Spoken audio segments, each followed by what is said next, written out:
कृषक भाइयों नमस्कार। आज मैं यहाँ पर ग्राम कासिम नगला ब्लॉक कलान डिस्ट्रिक्ट शाहजहाँपुर में आया हुआ हूँ।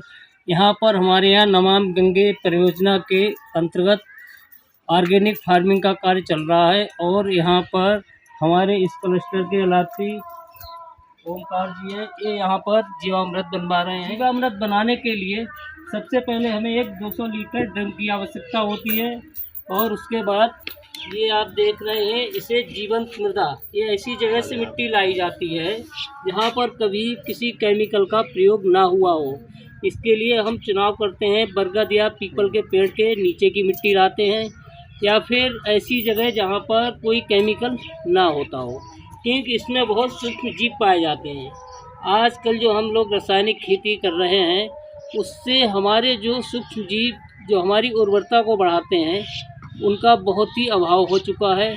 अब हमें पुनः जब हम जैविक खेती की तरफ लौट रहे हैं तो वही जीव हमें फिर से अपनी खेती में डेवलप करने हैं। उसके लिए ये साधन हमने बनाया हुआ है। सबसे पहले ये हमारी जीवंत मृदा है और दूसरा ये हमारे पास 10 किलो गाय का गोबर है और 1 किलो गुड़ मैंने जो घोल कर रखी है। और अगली चीज़ हमारा बेसन, ये 1 किलो बेसन जो मैंने घोल के रखा हुआ है और ये हमारा 10 लीटर के समथिंग गौमूत्र है। अब सबसे पहले करीब आधा किलो हम ये जीवंत मृदा, ड्रम मैंने पहले से ही आधा पानी से भर रखा है और जीवंत मृदा हम लगभग आधा किलो इसमें डालते हैं। इसमें सूक्ष्म जीव बहुतायत मात्रा में पाए जाते हैं। उसके बाद हम इसमें 10 किलो गाय का गोबर डालेंगे।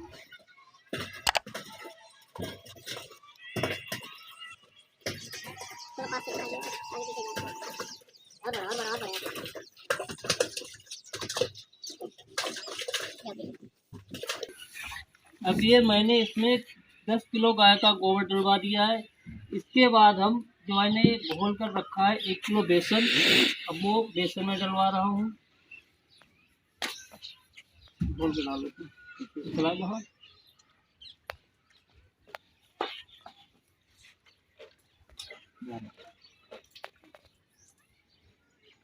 1 किलो आप बेसन भी डाल सकते हैं, चाहे तो आप किसी भी दाल का आटा, क्योंकि हमें इसमें प्रोटीन की पूर्ति करनी है और दाल के आटे में प्रोटीन प्रचुर मात्रा में पाया जाता है। इसके बाद इसमें हम जो मैंने घोल कर रखी है 1 किलो गुड़ डाली जाएगी। ये मैंने 1 किलो गुड़ मैंने डाली है। डाल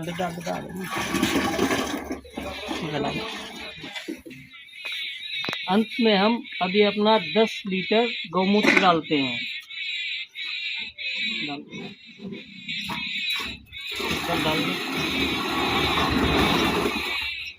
अब मैंने इसमें सबसे पहले 500 ग्राम जीवंत मृदा डाली थी। उसके बाद 10 किलो गाय का गोबर, 1 किलो बेसन जो घोल के डाला गया है और उसके बाद 1 किलो गुड़ और 10 लीटर गौमूत्र। अब हमें क्या करना है, अब हमें इसको अब हमें इसे घड़ी की सुई की दिशा में सुबह 5 मिनट, शाम को 5 मिनट इसे लगातार 3 दिन तक चलाना है। सुबह शाम चला के 3 दिन रखना है। 3 दिन के बाद ये जीवामृत हमारा तैयार हो जाता है और ये जीवामृत हमारा 1 एकड़ के लिए पर्याप्त है। हर फसल में इसे 21वें दिन चाहे तो आप इसे स्प्रे मशीन में छान कर प्रयोग कर सकते हैं या फिर पानी देने की स्थिति में अगर आपका खेत है तो पानी के साथ इसे बहाया जा सकता है। इससे जो है हमारे खेत में इतने सूक्ष्म जीव बहुतायत मात्रा में हो जाएंगे कि जो हमारी उर्वरा शक्ति में काम आते हैं, सहायक होते हैं। पुनः से हमारे खेत में पर्याप्त जो है सूक्ष्म जीव की मात्रा बढ़ जाएगी और उर्वरक की शक्ति काफ़ी बढ़ेगी और इससे उपजा हुआ अन्न कोई भी हमारे स्वास्थ्य के लिए दुष्प्रभाव नहीं करेगा, बहुत ही खाने के लिए उत्तम होगा, लाभदायी होगा। तो हम टाट के बोरे से ऐसे ढकेंगे कि इसमें ऑक्सीजन का आवागमन हमेशा होता रहे और सुबह शाम 5 मिनट इसे 3 दिन तक लगातार चलाना है।